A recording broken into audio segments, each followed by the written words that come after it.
Yo, what's going on, guys? Welcome to the Coach Series, Coach Moy. I'll be teaching you guys how to squat, some tips and tricks, not really tricks, but things you should be applying before you're squatting, even if you think you should be loading your squat, how your squat is, basically analyzing your own squat and making it better, to perform better at your back squat, front squat, whatever may be your goal.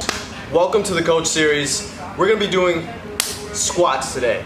How can you improve your squats and how could you be better at performing the squats? Now, I'm gonna be talking about squats below parallel, like below parallel, not 90, below parallel. So first off, for my clients, I analyze the movement as a whole pattern because of course the body moves as a whole and not just one movement, not just one limb, right? So I'm looking at the feet, the knees, and the spine. Now for feet, do they have a shoulder width apart stance?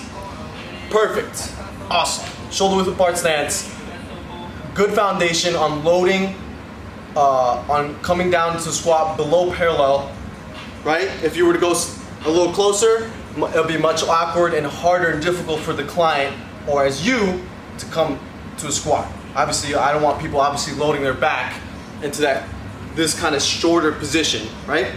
Now the knees, are they diving in, diving out? Always gotta look at the knees. For me, to cue them is to try and think about pulling their knees out while descending down into a squat position. So this is really important. This is their base right here. Think about their feet, their base. Are they inverted? Of course, if they're inverted, guess what's gonna happen? Their knees are gonna cave in.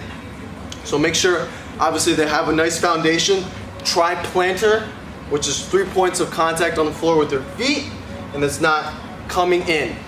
So of course, if that comes in, knees come in, hips aren't performing as well as they can be. So cue the person, come into a shoulder width apart stance, knees pushing out, and spine nice and tall.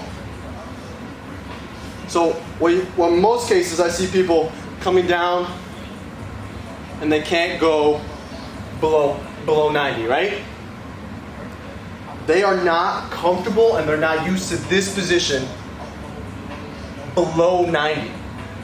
They have to slowly progress themselves to below 90, and the only way I like doing it is sitting in that position while grabbing a pole and getting used to this below 90 position.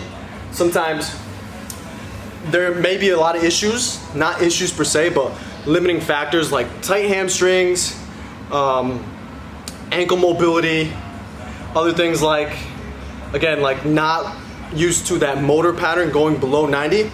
So again, you kind of want to slowly progress yourself. You cannot add strength to a dysfunction.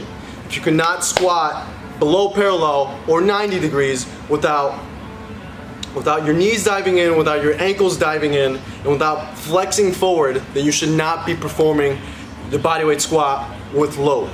Why do I say that? Because you're gonna load some soft tissue and you're gonna end up damaging it. And again, you do not want damage. You don't want to be in pain, right? So of course, you want to fix the foundation before you start loading weights. Form first, form first. That's what I always say. So again, you want to grab a pole, get used to this position, standing nice and tall. My stance is shoulder width apart. My ankles aren't diving in. My knees are out. My spine is nice and tall. And then come up. Form again. Again, you want to move well and move often. Move well by being more proprioceptive of how you move. Get some other external resources, like other people, to look at your squat. Hey, like obviously not a fitness bro, but someone who actually knows what a squat should be looking like and how you should be squatting. And everyone's squat's different. Everyone has different femur lengths. Everyone has different, ankle mobility. Everyone's different. So what do I mean by first move well and then move often? So we want to work on mobility. Introducing squatting below parallel. That's like one tip that I give to my clients, as getting used into this position with having their knees flexed so high and like having a nice tall spine while in this deep squat position. and just getting used to it, getting that hip mobility, and then while we're working on hip mobility, we'll progress to stability. And then once stability is achieved, we'll obviously strengthen it. Again, your checklist. Where are your ankles? Where are your knees? And where's your spine?